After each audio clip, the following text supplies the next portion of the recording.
So yan o mga boss, umattend tayo sa birthday na ginawa ni Sir Hansel dito sa Candelaria. Grabe mga boss, tulad nung sinabi ko sa inyo dati, napakaswerte ko na magkaroon ng isang kaibigan, lalo't isang general na sobrang bait at sobrang... Ay nako, yung advocacy natin mga boss, ginagawa na ni Sir Hansel dati pa eh. Nakita nyo itong mga boss, tong mga ginagawa ni Sir Hansel. Nag-celebrate siya ng birthday kasama yung mga PWD dito sa Quezon, grabe. Sir Hansel, bakit ganun yung ginagawa mo? Tuwing birthday mo, mga PWD yung kasama mo, sir. Ako po ay isang PWD. I am one of them.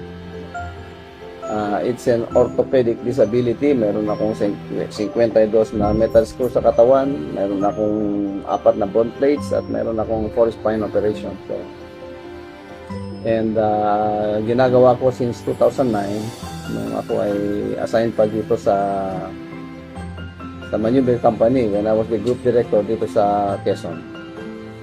Nakita ko yung mga PWD, parang they are angels to me because they are so pure. There's no doubt na the purity in their hearts. And pakiramdam ko when tumulong tayo sa mga taong yan ay we don't expect material things in return. Hindi dahil tinutulungan natin sila, hindi ganon. Sila ay tinutulungan din nila tayo na maging humble. Alam mo itong mga taong ito,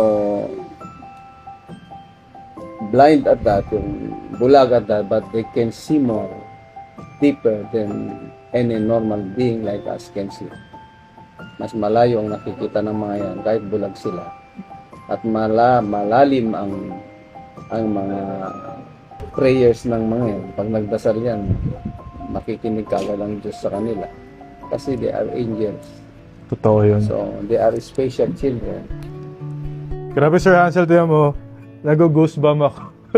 Number one, Sir Hansel, nararamdaman ko, talaga itong mga PWD, yung mga senior, sila yung mas nakaka-appreciate pag binigyan mo. 'Di ba? Parang sobrang thankful sila kahit sa maliit na halaga, kahit sa kung ano ibigay mo sa kanila, sobrang nilang na-appreciate. At saka, sa totoo lang, Sir Hansel, nakaka-addict eh. Totoo yun. Pag tumulong ka doon sa tao na hindi nila kayang ibalik sa'yo yung tinulong mo, iba yung pakiramdam sa puso eh. Ayun, grabe mga boss, sobrang swerte natin at nakasama tayo dito sa outreach or sa celebration ng birthday ni Tapos na ang celebration General. ng birthday ko actually.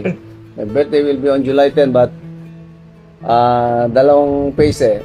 Yung una, yung titirang